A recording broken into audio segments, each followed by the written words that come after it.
आणि तुम्ही मंत्रालयात बसून गुच्छ घेताय, सत्कार घेताय.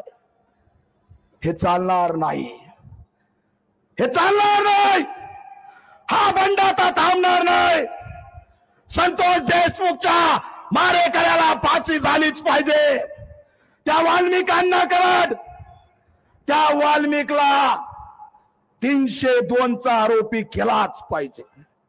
आज आमच्या हाती चांगली माहिती आली. धनंजय देशमुख,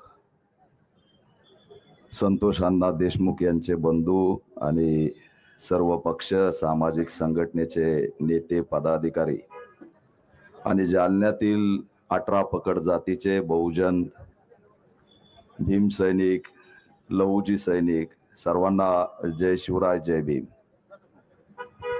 बोलण्याआधीच एवढ्या अटी घातल्यात.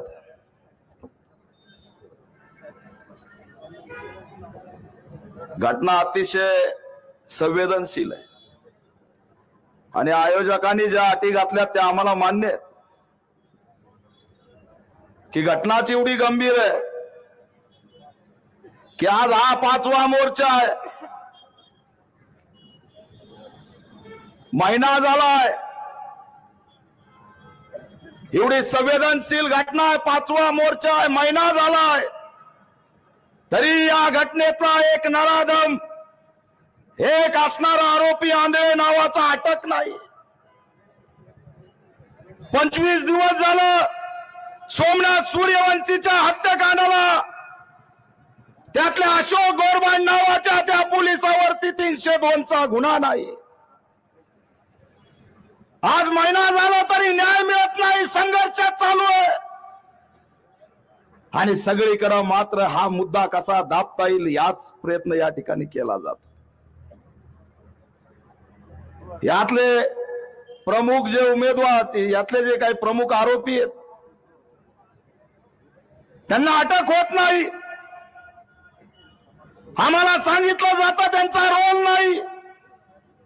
राजकारणासाठी टीका सुरू आहे. म्हणून मी काल सुद्धा सांगितलं की वर्ल्ड ट्रेड सेंटरचं जे काही टावर पाडण्यात आलं, त्या टावर पाडत असताना त्या विमानामध्ये बसलेले त्यांचा तर तिथंच अंत झाला, पण त्याचा मास्टर माइंड होता ओसामा बिन लादेन. या संतोष देशमुखच्या हत्याकांडातील ओसामा बिन लादेनला अटक झाली पाहिजे, ही आमची या ठिकाणी भूमिका आहे. ही भूमिका आम्ही घेऊन आलो. मी 350 घटनांना भेटी दिल्या. महाराष्ट्रातल्या कानाकोपऱ्यात जाऊन आलो, पण एवढी निर्दयी हत्याकांड मी बघितलं नाही. एकही संतोष देशमुखच्या अंगावरती जागा नव्हती की त्याला मारलेलं नाही. एकही त्याचा पार्ट असा नव्हता की तो ठेचलेला नाही. आणि आमचे या ठिकाणी प्रति मोर्चे काढणारे राजकारणी जातीवाद म्हणून मोर्चे काढायला लागलेत. जातीवादी मुद्दा म्हणून मोर्चे काढायला लागलेत. एका जातीच्या आरोपीला त्या ठिकाणी वाचवण्यासाठी मोर्चे काढायला लागलेत. त्यांना लाज वाटायला पाहिजे, लाज वाटायला पाहिजे. ही काही शॉर्टकट याच्यात बोलणार नाही, काही टोपण नाव घेणार नाही. लक्ष्मण हाके, लाज वाटायला पाहिजे. प्रति मोर्चा काढताना लाज वाटायला पाहिजे. अरे ज्या फुले शाहू बाबासाहेब शिवाजी महाराजांचं तुम्ही नाव घेताय, तुम्ही काल मोर्चा काढला, तुम्हाला आता नैतिक अधिकारच राहिलेला नाही. हे निरागस लेकर बसले, मुंबईला जाऊन आले, त्या अपघातातली गाडी घेऊन धनंजय देशमुख फिरतोय. ही वैभवी, हा विराज तुम्हाला राजकारणी वाटतायत, हे पक्षाचे वाटतायत, हे राजकारण करण्यासाठी बसलेत.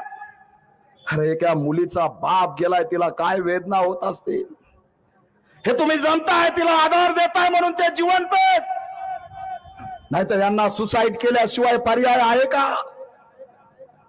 यांना आत्महत्या केल्याशिवाय पर्याय आहे का? अरे या महाराष्ट्रामध्ये किती आमचा छळ तुम्ही करणार आहेत, कर्लांजीच्या बोट मागे त्या ठिकाणी मरण पावला तरी त्याला न्याय मिळाला नाही. या सामना सूर्यवंशीची आई 10 लाख रुपयाचा चेक परत पाठवते, तिला सुद्धा न्याय मिळत नाही. पीडितांचं सुद्धा मरण आल्यावर तुम्ही न्याय देणार आहेत का? पीडितांनी फासावर लटकल्यावर न्याय देणार आहेत का? आणि म्हणून आता आम्ही शांत बसणार नाहीत. 5वा मोर्चा आहे. 36 जिल्ह्यात तालुक्यात मोर्चे काढू, पण संतोष देशमुखला न्याय दिल्याशिवाय आम्ही आता शांत बसणार नाही. थांबायचं नाही. हा संघर्ष आता थांबणार नाही, कारण समग्र बहुजनांचं अस्तित्व आज धोक्यात आलंय. जेव्हा जेव्हा यांची सत्ता येते तेव्हा तेव्हा दलित मारला जातो, मराठा मारला जातो, बहुजन मारला जातो. इथल्या 18 पगड जातीला या ठिकाणी मारण्यात येतं. हे मजा बघण्याचं काम करतायत. आणि म्हणून आता मुद्द्यावरती आमची भूमिका एवढीच आहे की 2.5 महिन्यात फास्ट ट्रॅक कोर्टाच्या माध्यमातून यांना असणार फाशीची शिक्षा झाली पाहिजे, ही आमची भूमिका आहे. फाशीची शिक्षा झाली पाहिजे. अरे संतोष देशमुख कोण होता? मानवतेचा प्रतीक होता, एक भीमसैनिक होता. संतोष देशमुखनी ज्याला वाचवलं तो बौद्ध समाजाचा होता.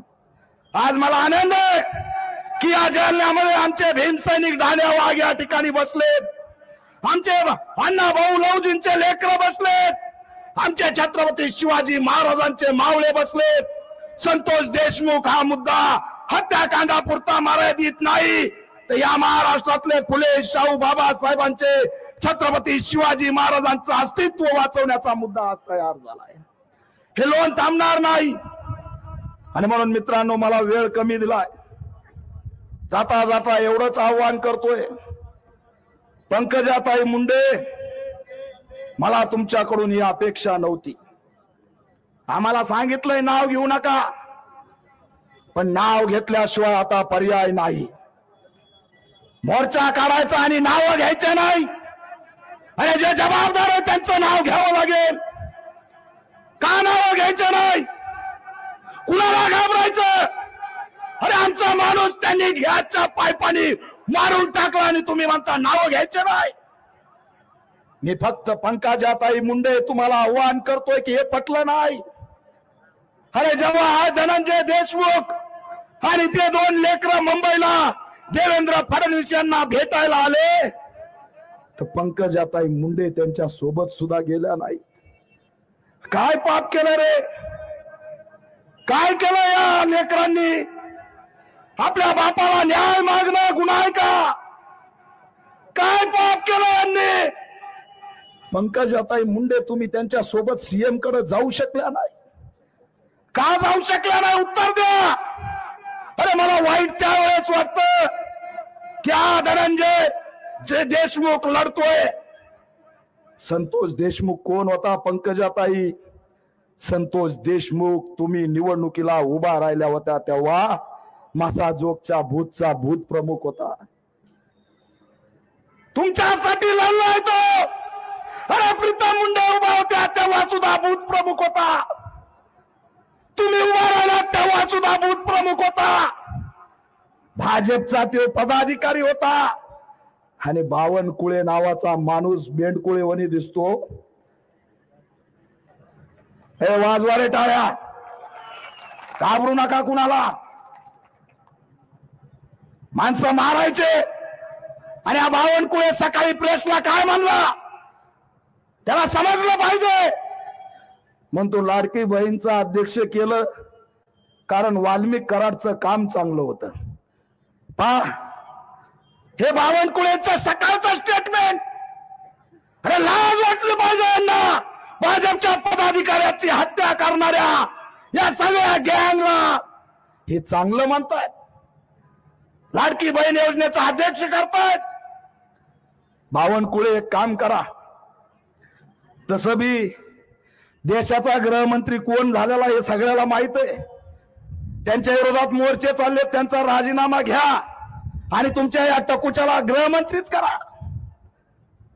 काय चाललंय हे? चालणार नाही. पंकजाताई तुम्हाला या ती ड्रेस घ्यावं लागेल. पंकजाताई माझं आव्हान आहे, एक भाऊ म्हणून आव्हान आहे की हा तुमचा कार्यकर्ता होता, त्याला न्याय द्या, वैभवीला न्याय द्या, या विराजला न्याय द्या.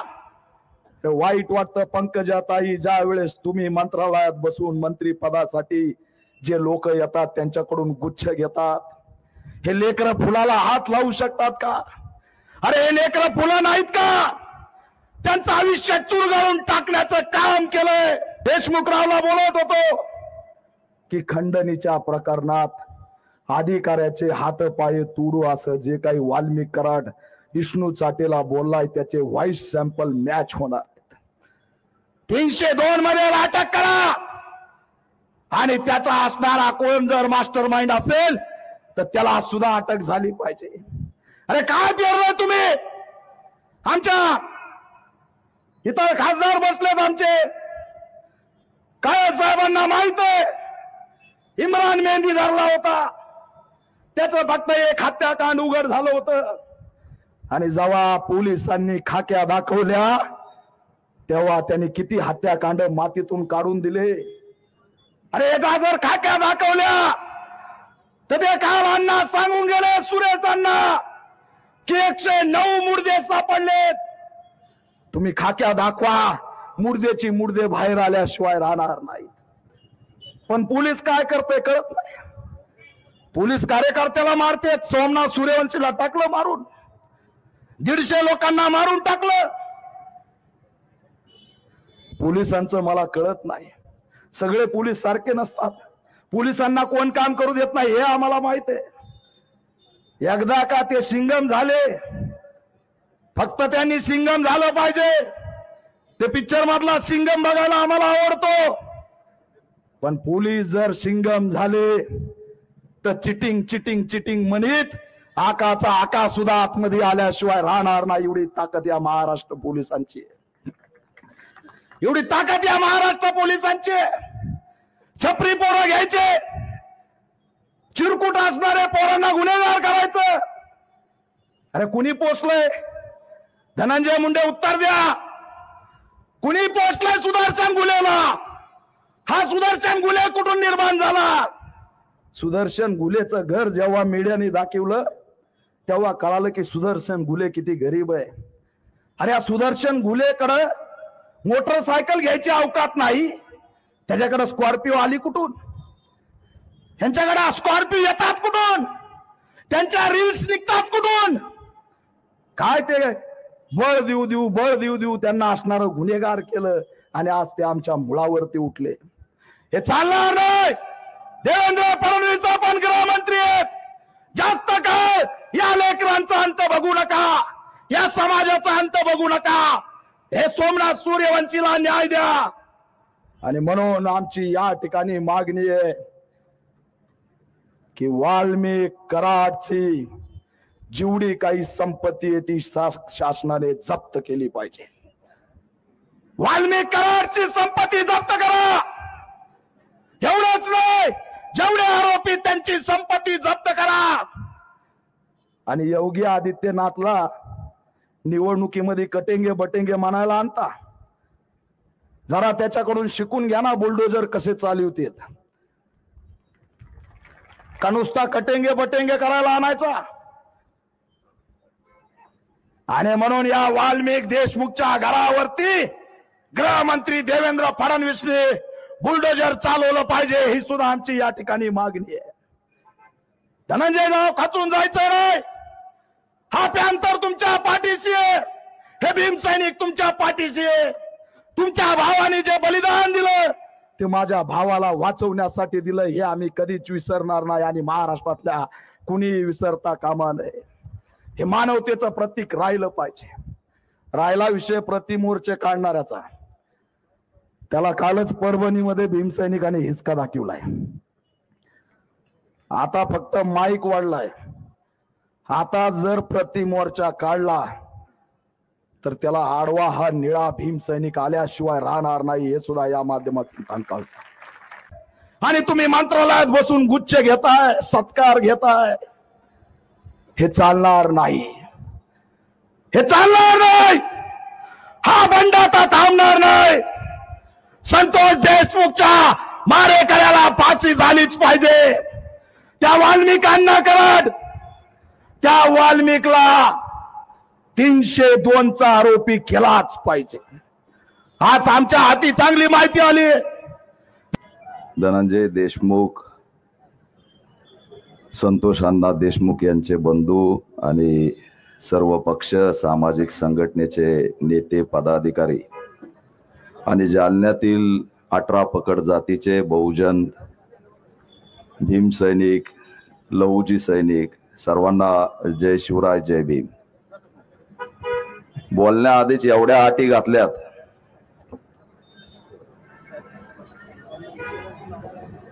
घटना अतिशय संवेदनशील आहे आणि आयोजकांनी ज्या अटी घातल्यात त्या आम्हाला मान्य आहेत की घटनाची एवढी गंभीर आहे की आज हा 5वा मोर्चा आहे. महिना झालाय. एवढी संवेदनशील घटना आहे. 5वा मोर्चा आहे. महिना झालाय. तरी या घटनेतला एक नराधम, एक असणारा आरोपी आंधळे नावाचा अटक नाही. 25 दिवस झालं सोमनाथ सूर्यवंशीच्या हत्याकांडाला